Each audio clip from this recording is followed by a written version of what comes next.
According to statistics, approximately 30% of violent crimes committed around the world remain unsolved, despite the rapid development of technology and techniques, as well as the creation of extensive DNA databases. As a rule, most of these crimes are solved on hot tracks, but there are cases when the investigation lasts for years or even decades before the perpetrator is punished. But the Ellen Ray Greenberg case, which we will look at in this video, is interesting in that for many years of investigation, it has hardly moved forward. The case has been investigated with numerous irregularities, and over time, there are more questions than answers. The brutal murder of a young woman to this day remains a mystery, and what is remarkable is that the investigation is trying hard to prove that the cheerful Ellen, who was enthusiastically preparing for her own wedding, suddenly decided to leave her life. But let's try to understand everything in order. Who is Ellen Ray Greenberg? Ellen was born in New York in June 1993 in the family of Santa and George Greenberg. She was the only child of her parents, growing up in love and care. During high school, the girl was actively engaged in team sports and even gave hope as a promising athlete. She was an active, restless, and sociable child, but at the same time studied well, showing a special interest in the humanities. After graduating from high school, Ellen became a student at Pennsylvania State University, where she received a degree in public relations. But having started working on a specialty, Greenberg realized that this is not what she would like to devote her life to. Parallel to work, the girl enrolled in the correspondence department of the Pedagogical Institute. A few years later, she brilliantly defended her diploma and moved to Philadelphia, where she was hired to work in one of the local schools as a junior high school teacher. According to relatives, Ellen's life was going great. She was full of enthusiasm, made big plans for the future, and simply adored her work and small students. At the same time, Ellen met a boy with whom she had a torrid affair, and soon they began to prepare for their wedding. The girl's favorite was a young man named Samuel, or just Sam, Goldberg. He was from a fairly wealthy and well-known family in the city. His parents owned their own large business, and his uncle had a reputation as one of the best lawyers in the state. The young men met in 2009 at a party, thanks to their mutual acquaintances, and immediately liked each other. The friendly interaction quickly turned into a rapidly developing romantic relationship, and soon they decided to move in together and live together. On the eve of 2011, Sam made his beloved a proposal, which was the best gift for the new year. He gave her a beautiful diamond ring, and the couple began to prepare for the upcoming wedding, which was scheduled for the spring of the same year. Family members of both young people took the news with joy, and it seemed that the happiness of lovers can no longer interfere with anything. Ellen plunged headlong into the pleasant troubles associated with the wedding, making lists of guests and sending them invitations, choosing a venue and elements of decor for the event, trying on wedding dresses, trying to create their ideal image, and planning a honeymoon. It is noteworthy that almost all these issues the bride was engaged in independently, and the groom did not visibly participate in the process. But loved ones did not attach much importance to this, and Helen never complained. True, there were some oddities, to which everyone paid attention only after the tragedy occurred. In January 2011, the weather in the city was very snowy and frosty. On the 26th, Ellen went to work at school as usual, but close to noon there was a strong wind and a blizzard, so classes were canceled and students and teachers were sent home. Ellen returned to the apartment she and Sam shared. It was in a cozy apartment complex located in one of the quiet areas of the city. Soon Sam returned home as well.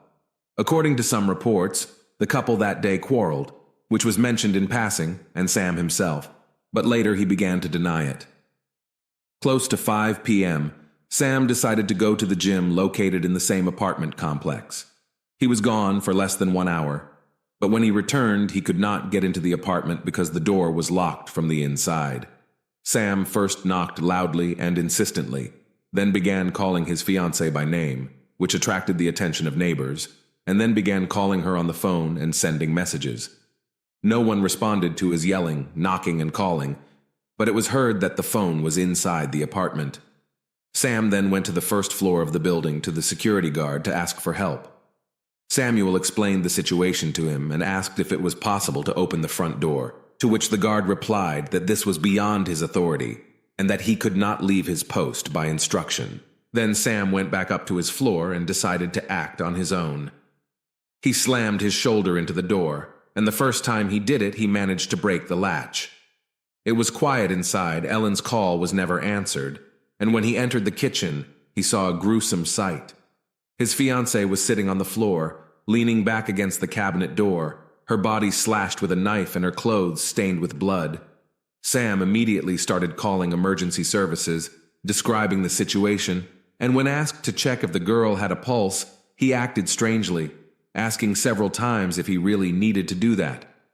Then there was silence, and afterwards Sam suddenly stated that there was a knife sticking out in his fiancée's chest, which, allegedly, he had not noticed before. He also added that Ellen was obviously already dead.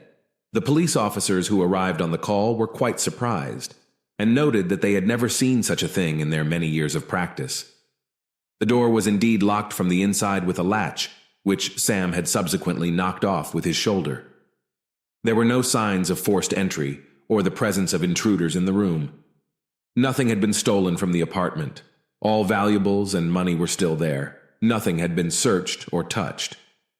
But the most interesting thing began when the body of the dead girl was examined. No signs of struggle or attempts to defend herself were found, as if everything happened suddenly, and the victim simply did not have time to react. On her body counted about 24 stab wounds of varying depth, and the final blow came to the heart, and it took Ellen's life. We will return to the blatant negligence with which the crime scene and the body of the deceased were examined a little later. This negligence allowed a lot of evidence to be missed and left a possible perpetrator at large. But even more strange was the behavior of the police, who even before the medical examination thought that Ellen had done this to herself. Panic attacks, visits to a psychologist, and prescription drugs. In favor of the version of voluntary departure from life was the fact that Ellen, since some time, began to suffer from anxiety disorder and panic attacks arising on its background. The situation was so serious that Ellen even sought help from a psychologist. Close, she tried not to complain, so as not to worry them, and relatives in turn associated changes in Ellen's behavior with stress and excitement before the wedding. However, the specialist who worked with Ellen prescribed her 2 medications, which she took regularly to combat her anxiety. As the psychologist himself would later report, neither of these drugs, neither together nor separately, could in any way aggravate Ellen's mental state and cause thoughts of death. The specialist also noted that despite her anxiety, the patient never had such thoughts. In addition, Ellen's friends and colleagues noticed that after she and Sam started living together, her behavior began to change. In addition to becoming anxious and restless, Ellen almost stopped making any decisions on her own. In every situation, Ellen would say that she needed to discuss it with her fiancé, that she couldn't give an answer without consulting him. Similar oddities noticed, and parents of the deceased, but every time her daughter tried to complain to them about her difficult emotional state, she added that Sam had nothing to do with it. And 3 weeks before the tragedy, Ellen told her mother that she wanted to quit school, drop everything, and return to her parents' house. Her mother was very surprised at her daughter's words, but assured her that she could return home at any time, and her parents would accept her without question. However, Ellen never brought up the subject again. Later, it was hypothesized that after the couple moved in together, Sam began to show violence towards his fiancée, and she was scared, afraid to tell anyone about it. The psychologist Ellen consulted did not confirm or deny this version, but noted that Ellen had difficulty articulating and expressing what she was experiencing and what was bothering her. It was as if she wanted to share something important, but the fear was stronger than that.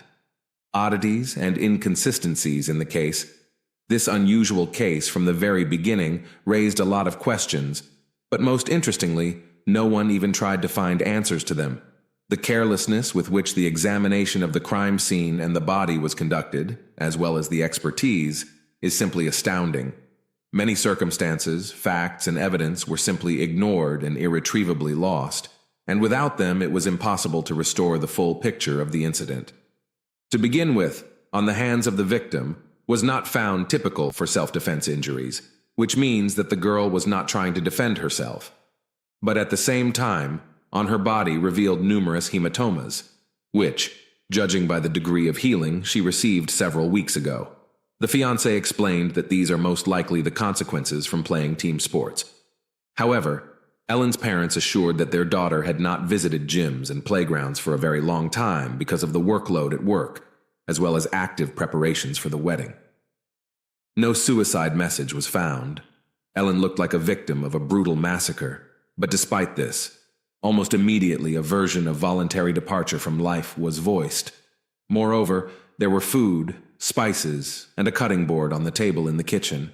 So, according to the logic of the investigators, Ellen started to cook dinner, but suddenly changed her mind and decided to cut herself to death with a knife. Further, as I have already noted, on the body of the victim counted 24 penetrating wounds of varying depth, and forensic examination showed that 10 of them were inflicted from the back, so if the girl was attacked from behind, and some of them were serious enough, and if they did not kill Ellen immediately, then certainly deprived her of the ability to move and resist. It is simply impossible to inflict such injuries on oneself, and then to stick a knife into one's heart to the hilt, and this caused medical experts to doubt the originally announced cause of death. However, despite this conclusion, the investigation continued to insist on the previous version and refused to initiate criminal proceedings. The main argument was the absence of traces of strangers in the apartment, as well as the absence of signs of self-defense. By the way, there were also some doubts about the possibility of penetration into the apartment, because the latch on the inner part of the door was also very peculiar. It could be closed from the outside, but not completely. If the latch had been closed from the inside all the way, it would have been impossible to break it out with a single blow of the shoulder without damaging the doorway. But, judging by the nature of the damage, it was only partially closed, and it could have been done from outside the door. Although the victim's spouse or partner is usually the prime suspect in such cases, Sam has always remained above suspicion. No charges were brought against him, and it was only on the day of the incident that he was interviewed at the station in the presence of his uncle, who, as already mentioned, was a well-known and influential lawyer. Moreover, the whole picture and sequence of events of that day was reconstructed only according to the words of Sam Goldberg, who at times was confused in his own testimony, but wrote everything off as stress. Neighbors confirmed only that they heard the knocking and screaming of a guy who could not get into the apartment and called his fiancée, but that's all. Sam further claimed during his testimony that he went to the security guard for help, and the guard went upstairs with him and saw him kicking down the door. But the guard denied this information, saying that he had not left his post. Strangely enough, but the investigation did not return to this issue, considering this detail irrelevant. A recording from only one surveillance camera leading to the gym was also checked. It shows Sam walking towards the gym and then walking back. But in the interval between these two events, he could well have gone out through another passage and then returned to the gym in the same way. However, his alibi was not checked, and possible witnesses who could confirm that he had been working out or deny it were not even looked for. Sam did not call the police until an hour later, after he found the door locked and his fiancée unresponsive to knocking and shouting. In addition, the officer who took the call noted that Sam was acting strangely. Despite the fact that he was screaming and wailing, the specialist thought that it was a feigned panic, because Samuel was calm enough to answer questions, and his voice was not shaking. When he was asked to start resuscitative measures, he first doubted the need to do so, then quieted down, and then, and after all, reported about a knife sticking out of his girlfriend's chest, which earlier he allegedly did not notice.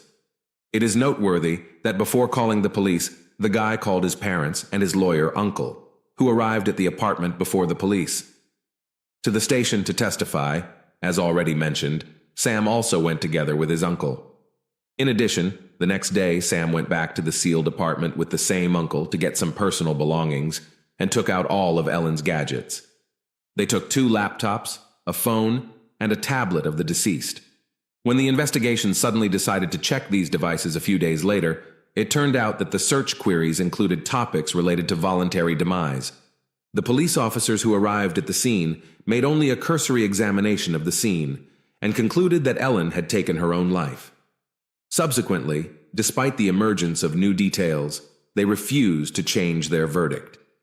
The order of the wounds could not be established, but it is certain that the final blow was a blow to the heart. The medical examiner who conducted the autopsy found all this very strange, and he decided to conduct his own additional investigation, sending a sample of the spine of the deceased to a highly specialized specialist who could give a conclusion regarding the integrity of the spinal cord.